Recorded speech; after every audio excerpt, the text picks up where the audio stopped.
بسم اللہ الرحمن الرحیم۔ السلام علیکم ویورز، مائی نیم از شہزاد۔ اور ویورز، آج ہم اپنی ایک نئی سیریز شروع کر رہے ہیں۔ ویورز، یہ جو نئی سیریز ہے یہ پریپوزیشن کے بارے میں ہے، یعنی اس میں جو ہے وہ پریپوزیشن سے متعلق جو ہے وہ ڈیفرنٹ قسم کی جو ہے ایکسرسائز اور ان کے لیسن جو ہیں وہ یہاں پہ کیے جائیں گے۔ یہ اس کی ان سیریز میں سے ایک سیریز ہے، ورڈز فالوڈ بائی پریپوزیشن، یعنی کوئی الفاظ ہیں جن کے آخر میں پریپوزیشن آتی ہے، ان، ایٹ، آن، آف وغیرہ۔ اب ان سیریز کی مدد سے آپ یہ سمجھ لیں کہ آپ نہ صرف انگلش گرامر سیکھ سکتے ہیں، یعنی ان پریپوزیشن کو استعمال کرتے ہوئے، بلکہ ان سے آپ جو مختلف گرامر ایکسرسائز ہیں وہ بھی آپ کر سکتے ہیں۔ تو آج کا جو ٹاپک ہے وہ یہ ہے کہ جو لفظ ہیں ورڈز فالوڈ بائی پریپوزیشنز۔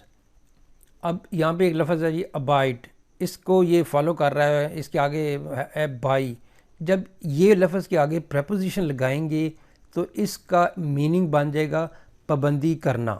اب ورڈز فالوڈ بائی پریپوزیشن یہ سمجھ لیں کہ ایک ووکیبلری ہے جو کہ مختلف قسم کے امتحانات میں کہ جی ایک لفظ آ جائے گا ابائڈ، تو اس کی ڈیفرنٹ ایکسرسائز ہیں۔ تو ابائڈ بائی پابندی کرنا۔ دوسرے نمبر پہ ہے جی ٹیک آف، ٹیک آفٹر۔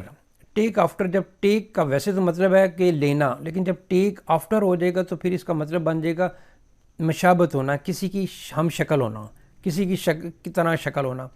اب کوئی یہ جو لفظ ہیں وہ فریزل ورب بھی ہیں اور ورڈز کے ساتھ آگے پریپوزیشن ہے، تو جرنلی ہم اس کو جو ہے وہ بولیں گے words followed by preposition. Number 3، چونکہ آج کے لیکچر میں صرف ووکیبلری ہے، سٹک ٹو۔ جب بھی ایک لفظ آئے گا سٹک ٹو تو اس کا مطلب یہ ہوگا پابند رہنا، یعنی کسی سے آپ نے کوئی ایک وعدہ کر لیا ہے، اب اس کے اوپر آپ نے کار بند رہنا ہے، آپ نے اس پہ یعنی سٹک ٹو ہو جانا ہے اس کو نبھانے کے لیے۔ نمبر 4 پہ ہے سی آف۔ سی کا ویسے مطلب ہوتا ہے دیکھنا، لیکن جب سی آف آ جائے گا تو پھر اس کا مطلب آ جائے گا الوداع کہنا، یعنی کسی کے ساتھ کہیں جانا اور اس کو اس نیت سے جانا کہ اس کو جا کے چھوڑ کے وہ چلا جائے گا اور آپ پھر واپس آ جائیں گے، اس کو ہم الوداع کہتے ہیں۔ جس طرح اکثر ہم جو ہے وہ سی ایف کرنے ایئرپورٹ، بس اسٹینڈ، لاری اڈا اور جو ہے وہ مختلف جگہوں پہ جاتے ہیں۔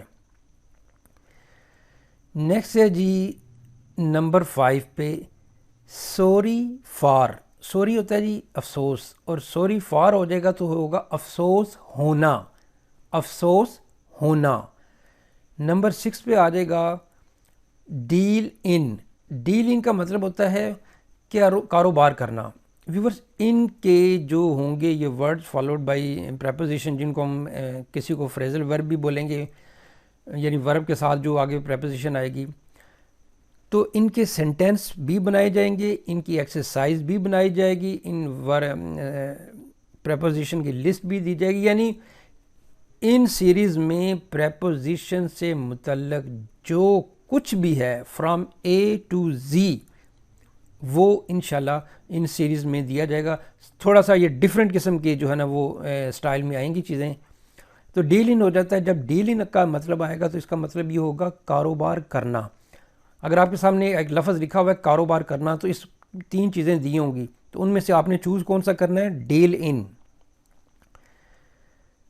نمبر ہے جی 7 پہ ہے جی ڈیل ود۔ اب دیکھیں یہاں پہ ڈیل ان تھا تو تھا کاروبار کرنا، تو ڈیل کے ساتھ ود آ گیا ہے تو یہ ہوگا سلوک کرنا، نبٹنا، حل کرنا، برتاؤ کرنا، تو یہ ڈیل ود آ جائے گا۔ جب ڈیل ود آئے گا تو آپ نے اس کا میننگ لینا ہے سلوک کرنا۔ ویورز، یہاں پہ میں آپ کے سامنے آپ سے ایک ریکویسٹ یہ کروں گا کہ ان چیزوں کو نوٹ کرتے جائیں یا بار بار دیکھتے جائیں، کیونکہ ان کی بیس پہ آگے ووکیبلری ایکسرسائزز آنی ہے، تو وہ میں چاہتا ہوں کہ وہ ایکسرسائز آپ پہلی دفعہ دیکھیں اور وہ آپ کو چیزیں سمجھ میں آتی جائیں۔ نیکسٹ ہے جی نمبر 8، نمبر 8 پہ ہے جی ہمارے سامنے اینگری ایٹ. اینگری ایٹ ہوتا ہے کسی بات پر ناراض ہونا، کسی بات پہ ناراض ہونا. اینگری ود اور چیز ہے، اینگری ایٹ کا مطلب ہے کسی بات پر ناراض ہونا. اس کے بعد ہے جی نمبر 9. نمبر 9 پہ ہے جی اشور آف. اشور آف کا مطلب ہوتا ہے یقین دلانا. جب آپ یہ لفظ بولیں گے اشور آف تو اس کا مطلب یہ ہوگا کہ آپ کسی کو یقین دلا رہے ہیں، کسی کو یقین دلانے کی کوشش کر رہے ہیں. نمبر 10 پہ ہے جی فانڈ آف. فانڈ آف ہوتا ہے کسی چیز کا شوق ہونا، یعنی fond of movies, fond of eating, fond of this one, noun وغیرہ. یہ تو ویورز یہاں پہ پریپوزیشن یعنی ورڈز فالوڈ بائی پریپوزیشن، یہ سیریز کا نام ہے. یہاں پہ وہ سارے الفاظ جن کی آگے پریپوزیشن چاہے فکس لگتی ہے چاہے ڈیفرنٹ میننگ کے ساتھ لگتی ہے، یہاں پہ آپ نے ان کو دیکھنا ہے. ان کے آگے سمجھ لیں کہ پریپوزیشن کی کم از کم میرے اپنے خیال کے مطابق 4-5 سے زیادہ سیریز بنیں گی. تو وہ جو سیریز بنیں گی وہ ایک دوسرے سے ریلیٹ ہوں گی. آپ یہ سمجھ لیں کہ یہ چیزیں آپ کو کسی اور جگہ پہ کام دیں گی، کچھ اور چیزیں جو ہیں وہ کسی اور جگہ پہ کام دیں گی. تو وہ جو چیزیں ہیں وہ آپ نے ساتھ ساتھ کرتے جانے ہیں.